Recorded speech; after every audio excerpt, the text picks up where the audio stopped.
নমস্কার বন্ধুরা, বাংলার ইনভেস্টর ইউটিউব চ্যানেলে আপনাদের সকলকে স্বাগত জানাই। চ্যানেলে প্রথমবার এসে থাকলে চ্যানেলটা অবশ্যই সাবস্ক্রাইব করে রাখবেন এবং তার সঙ্গে সঙ্গে পাশে থাকা বেল আইকনটা টিপে অল অবশ্যই সিলেক্ট করে রাখবেন। কালকের দিনে তো নিফটি কিছুটা খারাপ পারফর্ম করেছিল এবং আজকের দিনেও দেখতে পাচ্ছেন নিফটি অনেকটাই খারাপ পারফর্ম করেছে। তবে শুরুর দিকে যদি দেখেন একদম গ্যাপ ডাউন হয়ে ওপেন হয়েছিল, তারপরে কিন্তু এই নিফটি আস্তে আস্তে রিকভার করেছে এবং যদি বটম লেভেল থেকে দেখেন তাহলে দিনের শেষে প্রায় 0.85% রিকভার করে গেছে। আর আজকের দিনের যদি হাই দেখেন সেটা হচ্ছে 24,754.35 এবং আজকের দিনের যে লো সেটা হচ্ছে 24,473.00। আর এই জায়গায় দাঁড়িয়ে এই 24,473 এই লেভেলটা একটা গুরুত্বপূর্ণ লেভেল দাঁড়াবে, কারণ এর নিচে যদি নামে তাহলে কিন্তু মার্কেট অনেকটাই পড়তে পারে। আর কোনোভাবে যদি এই 24,400 এই লেভেলটাকে ভেঙে দেয় তাহলে কিন্তু নিচের দিকে 23,800 পর্যন্ত যাওয়ার সম্ভাবনা রয়েছে। আর যদি ওপর দিকে দেখেন, ওপর দিকের যে লেভেল সেটা খুব কাছেই আছে, এই 24,800 এই লেভেলটাকে ভাঙতে পারলে নিফটি ওপর দিকে র্যালি দেখাতে পারে। তো আজকের দিনে ইন্ডিয়ান মার্কেট এরকম পড়ে যাওয়ার কারণ কি রয়েছে?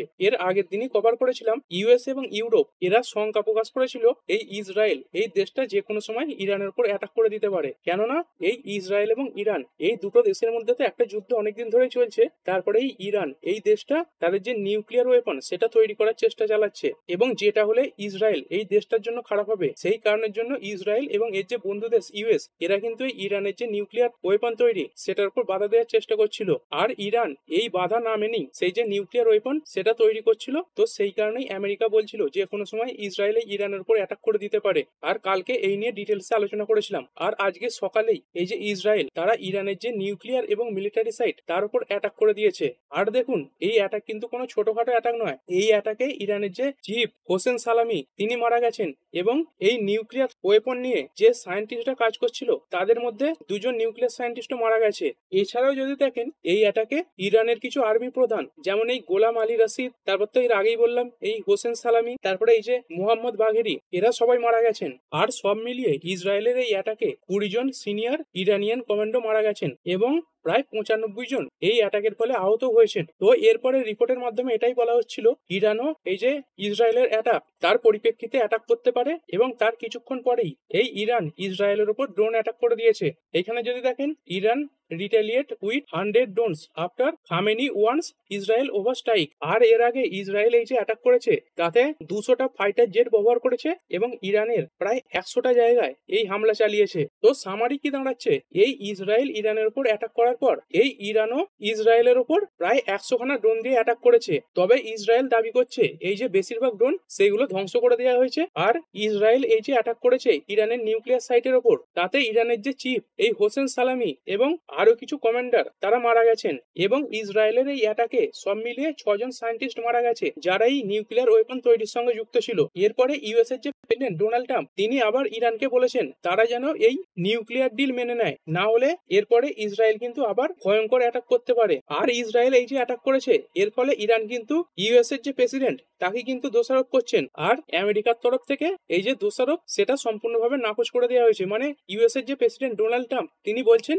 এই অ্যাটাকে তার কোনো যোগ নেই। তো নিশ্চয়ই বুঝতে পারলেন পুরো ব্যাপারটা কি হলো। তো এর ফলে কি হবে দেখুন, এই যে ইরানের সঙ্গে ইসরায়েলের যুদ্ধ হচ্ছে এতে কিন্তু ভারতের উপর সরাসরি কোনো প্রভাব পড়বে না। তো প্রভাব কার উপর পড়বে? প্রভাব পড়বে এই ক্রুড অয়েলের উপর। দেখুন আমাদের ইন্ডিয়া যে পরিমাণে ক্রুড অয়েল প্রয়োজন হয় তার 90%ই কিন্তু বিদেশ থেকে আমদানি করতে হয়। দেখতেই পাচ্ছেন আমাদের ইন্ডিয়ার যে ক্রুড অয়েল ইম্পোর্টের ডিপেন্ডেন্সি সেটা প্রায় 90% পর্যন্ত বেড়ে গেছে।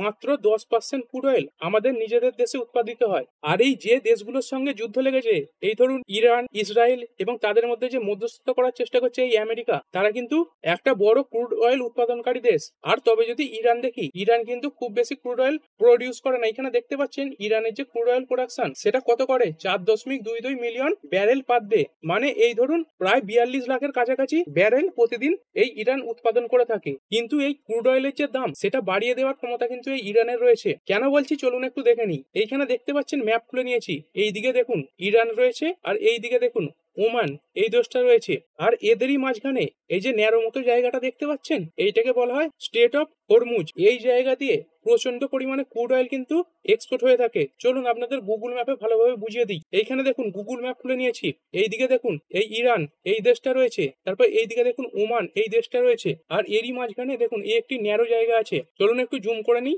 এইখানে দেখুন দেখতে পাচ্ছেন এই যে জায়গাটা স্টেট অফ হরমুজ, এই জায়গাটা কেন গুরুত্বপূর্ণ চলুন সেটাও দেখে নিই। এইখানে দেখতে পাচ্ছেন পৃথিবীর সব থেকে বড় যে ক্রুড অয়েল উৎপাদনকারী দেশ সেইগুলো কিন্তু এর আশেপাশেই রয়েছে। এইখানে যেমন দেখুন, এই দেখুন সৌদি আরবিয়া রয়েছে, তারপরে যদি দেখেন এইখানে দেখুন ইরাক রয়েছে, তারপরে যদি দেখেন এই যে ইউনাইটেড আরব এমিরেটস এটা রয়েছে, তারপরে যদি দেখেন কুয়েত এই দেশটা রয়েছে, তারপরে ইরান তো রয়েছে, তারপরে রয়েছে এই দেখুন এই ছোট জায়গাটা এখানে বাহারিন রয়েছে, তারপর কাতার রয়েছে। এই জায়গাগুলো থেকে প্রচন্ড পরিমাণে ক্রুড অয়েল উৎপাদন করা হয়। আর কোন জায়গাটা দিয়ে এই ক্রুড অয়েল গুলো এক্সপোর্ট করা হয় বিভিন্ন দেশে, এই দেখুন এই যে ন্যারো জায়গাটা যেখানটা বললাম এই স্টেট অফ হরমুজ, এই জায়গাটা দিয়েই বেশিরভাগ ক্রুড অয়েল এক্সপোর্ট করা হয়। আর এইটা যেহেতু ইরান এর বর্ডার এলাকার কাছাকাছি, তাই কিন্তু এরা সাময়িকভাবে এই যে জায়গাটা সেটা বন্ধ করে দিতে পারে। তো এর ফলে কি হবে, ক্রুড অয়েলের যে এক্সপোর্ট সেটা বাধাপ্রাপ্ত হবে। আর যদিও বা ক্রুড অয়েল এক্সপোর্ট হয় তাহলে কি হবে, অন্য জায়গা দিয়ে এই ক্রুড অয়েল এক্সপোর্ট করতে হবে, যার ফলে কি হবে এই যে এক্সপোর্টের খরচা সেটাও বাড়বে, টাইমও বাড়বে, আর এর ফলে ক্রুড অয়েলের যে দাম সেটাও কিন্তু বেড়ে যাবে। আর এই যে জায়গাটা দেখতে পাচ্ছেন এই স্টেট অফ হরমুজ, এটা হচ্ছে সব থেকে শর্টকাট জায়গা এই যে বিভিন্ন তেল উৎপাদনকারী দেশগুলো রয়েছে এদের এক্সপোর্ট করার জন্য। তো বুঝতে পারছেন ইরানের কাছে ক্ষমতা রয়েছে এই জায়গাটা বন্ধ করে ক্রুড অয়েলের যে দাম সেটা বাড়িয়ে দেওয়ার। আর যদি দেখেন এই স্টেট অফ হরমুজ এই এলাকাটা দিয়ে প্রতিদিন প্রায় 20 মিলিয়ন ব্যারেল এই ক্রুড অয়েল এক্সপোর্ট করা হয়, মানে এটা প্রায় 2 কোটি।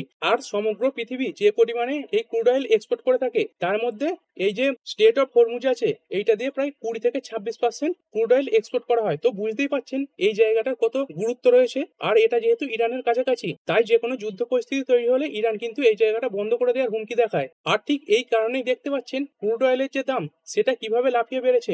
এই সময়টা দেখতে পাচ্ছেন অনেকটাই ঠান্ডা হয়েছে, সকালের দিকে যদি দেখতেন এই যে ক্রুড অয়েল সেইগুলো প্রায় 12%-এর কাছাকাছি বেড়ে গিয়েছিল। চলুন ডিটেলস একটু দেখে নিই। এইখানে দেখতে পাচ্ছেন ক্রুড অয়েলের যে চার্ট প্যাটার্ন সেটা খুলে নিয়েছি। এক সময় দেখতে পাচ্ছেন আজকের দিনেই প্রায় 78-এর উপরে চলে গিয়েছিল, এবং আজকের দিনের যে ডে রেঞ্জ দেখুন সর্বনিম্ন ছিল 69.96 এবং সর্বোচ্চ কত লাগিয়েছিল 78.50, মানে $78.5 পার ব্যারেল চলে গিয়েছিল আজকের দিনে এই ক্রুড অয়েল। আর এই ক্রুড অয়েল কিছুদিন আগেই যদি দেখি, দেখুন এই এক মাসের চার্ট প্যাটার্ন খুলে নিন। এইখানে দেখুন এই জুনের প্রথম দিকে এই ক্রুড অয়েলের দাম কত ছিল, প্রায় 64-65-এর কাছাকাছি। আর কিছুদিন আগে যদি দেখেন প্রায় 62 এরকম জায়গায় চলছিল। তার মানে কি হচ্ছে, কিছুদিন আগে যে ক্রুড অয়েলটা $62 পার ব্যারেলে পাওয়া যাচ্ছিল, সেই একই ক্রুড অয়েল এখন দাম বেড়ে প্রায় $75 পার ব্যারেল হয়ে যাচ্ছে। তো এর ফলে কি হচ্ছে, এক একটা ব্যারেল পিছু $13 করে এক্সট্রা বেড়ে যাচ্ছে। আর এতে ভারতের কত খরচ হবে, দেখুন $1 এখন ভারতীয় যে রুপি সেটা দাঁড়াচ্ছে প্রায় 85 টাকার কাছাকাছি। এর ফলে কি হবে, এক ব্যারেল ভারতে আমদানি করতে অতিরিক্ত 1105 টাকা মতো খরচ হবে। এবং সেখানে যদি দেখেন 100 ব্যারেল আমদানি করতে ভারতের কত খরচ হবে জানেন, 1,10,500 টাকা। আর ভারত ডেলি প্রায় 5.13 মিলিয়ন, মানে 51 লাখের কাছাকাছি এই ক্রুড অয়েলের ব্যারেল আমদানি করে থাকে। আর যার ফলে ইন্ডিয়ার একদিনে কত এক্সট্রা খরচ হবে জানেন, একদিনে এই 5.13 মিলিয়ন ব্যারেল আমদানি করতে ভারতের অতিরিক্ত 563,55,00,000 টাকা খরচ হবে। আর ভেবে দেখুন এটা একদিনের হিসেব, তাহলে এক মাসে কত হচ্ছে আর এক বছরে কত হচ্ছে। তো এর ফলে কি হবে, ভারতের যে জিডিপি তার উপর নেগেটিভ ইম্প্যাক্ট পড়বে। সেই কারণের জন্যই আজকে ইন্ডিয়ান মার্কেট খারাপ পারফর্ম করেছে। আর জেপি মর্গান তারা কিন্তু এটাও বলেছে এই পরিস্থিতি যদি বাড়তে থাকে তাহলে এই যে ক্রুড অয়েলের প্রাইস সেটা $120 পার ব্যারেল পর্যন্ত চলে যেতে পারে। তার মানে বুঝতে পারছেন তখন ভারতের যে অর্থনীতি সেটা কিরকম খারাপ অবস্থায় যাবে। আর ঠিক এই কারণগুলোর জন্যই নিফটি দেখতে পাচ্ছেন শুরুতে একটা প্রচন্ড বড় গ্যাপ ডাউন হয়ে ওপেন হয়েছিল, তারপর তো মার্কেট কিছুটা আস্তে আস্তে রিকভার করেছে, কারণ ক্রুড অয়েলের যে প্রাইস সেটাও আস্তে আস্তে কিছুটা কমেছে। এরপরে যদি বিএসসি সেন্সেক্স দেখি, বিএসসি সেন্সেক্স দেখতে পাচ্ছেন 0.70% নিচে বন্ধ হয়েছে। এটাও শুরুর দিকে অনেকটা পড়েছিল এবং এটাও তার শুরু থেকে প্রায় 0.38% রিকভার করেছে। এবং আজকে এই নিফটি ব্যান্ড এটা প্রায় 1%-এর কাছাকাছি পড়েছে। দেখুন এই যে ক্রুড অয়েলের প্রাইস বেড়েছে আর ইরান এবং ইসরায়েলের মধ্যে এই কনফ্লিক্ট তৈরি হয়েছে, তার ফলে কিন্তু শুধু ভারতীয় মার্কেট নয়, গ্লোবাল যে মার্কেট সেগুলোও কিন্তু অনেকটা করে পড়েছে। এই দেখুন ড্যাক্স এটা 1%-এর উপরে পড়েছে, তারপর এই যে ফুটসি সেটা 0.20% পড়েছে, তারপর ক্যাক এই ফ্রান্সের মার্কেট প্রায় 0.79% পড়েছে।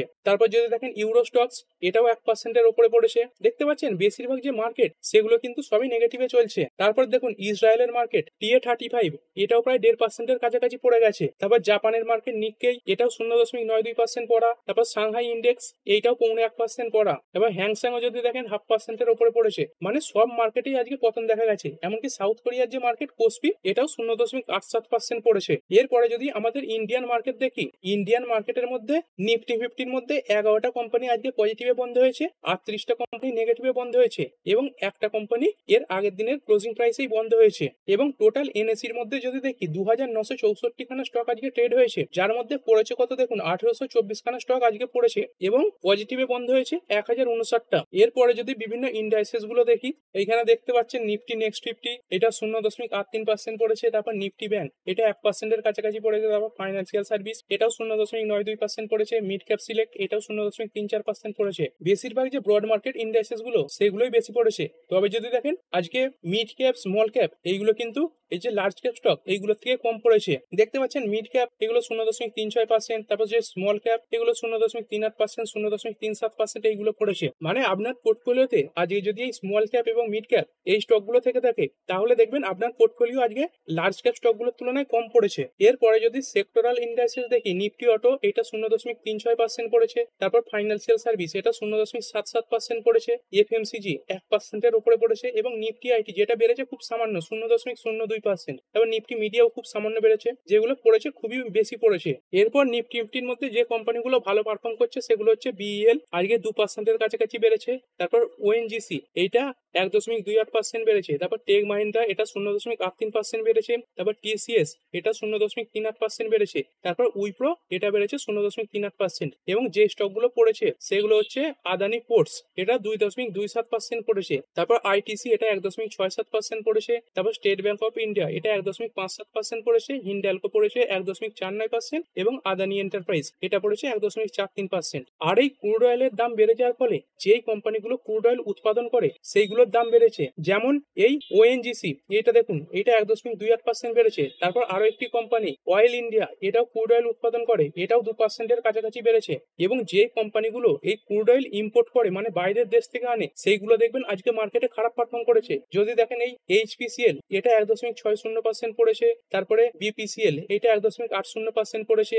তারপরে ইন্ডিয়ান অয়েল কর্পোরেশন লিমিটেড এইটা 1.67% পড়েছে। আর এই ক্রুড অয়েলের সঙ্গে জুড়ে থাকা বিভিন্ন স্টক সেইগুলো পড়েছে। যদি দেখেন এই টায়ার সেক্টরের স্টক গুলো সেগুলো কিছুটা পড়েছে। তারপরে এই পেন সেক্টরে কাজ করা যে কোম্পানিগুলো সেগুলো কিছুটা পড়তে দেখবেন। তারপরে যে কোম্পানিগুলো কেমিক্যাল সেক্টরে কাজ করে থাকে সেই স্টকগুলো কিছুটা পড়েছে। আর যে কোম্পানিগুলো এই সিমেন্ট সেক্টরে কাজ করে থাকে সেই স্টকগুলো কিছুটা পড়েছে। কেননা এই ধরনের সেক্টরের যে কাঁচামাল সেইগুলো কিন্তু বেশিরভাগই এই ক্রুড অয়েল। আর এই ক্রুড অয়েলের দাম বেড়ে গেলে এবং শেয়ার মার্কেট পড়ে গেলে একটা জিনিসের দাম বেড়ে যায় সেটা হচ্ছে গোল্ড, আর একটা জিনিসের দাম বাড়ে সেটা হচ্ছে বিটকয়েন। তাই দেখবেন এই গোল্ড এর সঙ্গে জুড়ে থাকা যে কোম্পানিগুলো সেইগুলো আজকে মার্কেটে ভালো পারফর্ম করেছে। গোল্ড দেখতে পাচ্ছেন আজকের দিনে 1,01,880 ইন্ডিয়ান রুপি এই 10 গ্রাম 24 ক্যারেট গোল্ডের দাম চলছে। আর এই গোল্ড সেক্টরের সঙ্গে জুড়ে থাকা কোম্পানিগুলো যেমন মুথুট ফাইন্যান্স এটা দেখুন 1.28% বেড়েছে। তারপর মনোপুরম ফাইন্যান্স এটা 3%-এর উপরে বেড়েছে। এরপরে জুবিল্যান্ট গ্রুপ, এই গ্রুপে কালকেই বলেছিলাম আজ একটা ব্লক ডিল হতে চলেছে এবং এই গ্রুপের বিভিন্ন কোম্পানিতে আজকে ব্লক ডিল হয়েছে। তার মধ্যে দেখতে পাচ্ছেন জুবিল্যান্ট ফার্মোভা এই স্টকটা 3%-এর কাছাকাছি পড়েছে। কিন্তু অন্যদিকে যদি দেখেন একটু অবাক হওয়ার মতোই এই স্টকগুলোতেও যে ব্লক ডিল হয়েছে তাদের যে ফ্লোর প্রাইস সেগুলো অনেকটা নিচে ছিল, কিন্তু এই স্টকগুলো ভালো পারফর্ম করেছে। এই জুবিল্যান্ট ফুড এটা 2%-এর উপরে বেড়েছে। তারপর যদি দেখেন এই জুবিল্যান্ট ইনগ্রেভিয়া এটা তো 15%-এর কাছাকাছি বেড়ে গেছে। এরও যে ফ্লোর প্রাইস সেটা আগের দিনের ক্লোজিং প্রাইস থেকে অনেকটা নিচেই রাখা হয়েছিল।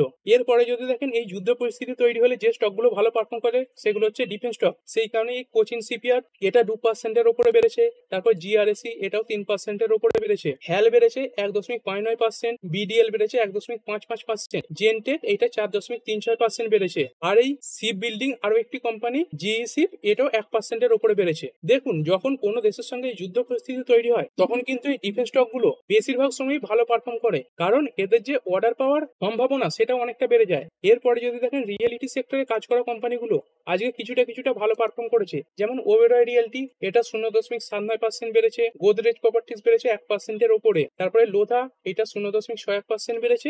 আর এই ডিবি রিয়েলটি এটা 7%-এর উপরে বেড়েছে। আর যদি মার্কেটে দেখেন আজকে বেশিরভাগ স্টকই তো পড়েছে, তবে যদি দেখেন স্টক ওয়াইজ যে পতন সেটা কিন্তু খুবই কম রয়েছে, মানে 3% থেকে 4% এরকমই বেশি স্টক পড়েছে। এমন স্টক খুবই কম যেগুলো 8%, 10% এরকম পড়ে গেছে। আর কিছু কিছু নাম করা স্টক পড়েছে, সেগুলো যদি একটু দেখি, এখানে দেখতে পাচ্ছেন কানাড়া ব্যাংক, এটা 3.5% কাছাকাছি পড়েছে। তারপর যে ইন্টারগ্লোব এভিয়েশন, এটা 3.5% কাছাকাছি পড়েছে। আর এই ইন্টারগ্লোব এভিয়েশন এটা একটা ব্লক ডিলের কথাও শোনা যাচ্ছে। এইখানে যদি দেখেন, IndiGo promoter likely to sell 4% stake for 1 billion via block deal, মানে একটা রিপোর্টের মাধ্যমে বেরিয়েছে এই ইন্ডিগো গ্রুপের যে প্রমোটার তারা প্রায় 4% স্টেক $1 বিলিয়ন, যা ভারতীয় মুদ্রায় প্রায় 8,600 কোটি টাকা, সেই টাকায় বিক্রি করতে চলেছে। এবং এর আগেও দেখেছিলেন এই যে ইন্ডিগো এর প্রমোটার তাদের স্টেক সেল করে দিয়েছিল। তো এই ইন্ডিগো গ্রুপের প্রমোটার কিন্তু বারবার তাদের স্টেক সেল করছে, তো সেই কারণের জন্য স্টকটাতে আজকে চাপ পড়েছে। এবং গতকাল যে এয়ার ইন্ডিয়া ক্র্যাশ হয়েছে তার কারণের জন্য এই যে এভিয়েশন সেক্টর সেগুলোও চাপে ছিল। এই ইন্ডিগোর পাশাপাশি যদি দেখেন, এই স্পাইস জেট এই স্টকটাও আজকে 2%-এর কাছাকাছি পড়েছে। এছাড়া যদি দেখেন, টিটিএমএল প্রায় 6%-এর উপরে পড়েছে। তারপরে ইন্দ্রপ্রস্থ গ্যাস লিমিটেড এটা 1.79% পড়েছে। ইরেডা আজকে 4%-এর উপরে পড়েছে। এবং অনন্তরাজ লিমিটেড এইটা 1.75% পড়েছে। তো ঠিক আছে বন্ধুরা, আশা করছি ভিডিওটা আপনাদের ভালো লেগেছে। আপনি চাইলে এটাকে লাইক এবং শেয়ার করতে পারেন। আর শেয়ার মার্কেট সংক্রান্ত ডেইলি নিউজ আপডেট পেতে চ্যানেলটা সাবস্ক্রাইব করে রাখবেন এবং পাশে থাকা বেল আইকনটি টিপে অল অবশ্যই সিলেক্ট করে রাখবেন, যাতে পরবর্তী ভিডিওর নোটিফিকেশন আপনার কাছে সময় মতো পৌঁছে যায়। আর হ্যাঁ, ভিডিওটি শুধুমাত্র ইনফরমেশন এবং এডুকেশনাল পারপাসের জন্য বানানো হয়েছে। আমি সেবি রেজিস্টার্ড নই, তাই কোনো প্রকার শেয়ারে কোনো প্রকার বাই, সেল, হোল্ড বা অ্যাভারেজ করার কোনো সিদ্ধান্ত নেওয়ার আগে আপনার যে ফাইন্যান্সিয়াল অ্যাডভাইজার আছে তার সঙ্গে অবশ্যই আলোচনা করবেন। দেখা হচ্ছে পরের ভিডিওতে। ধন্যবাদ।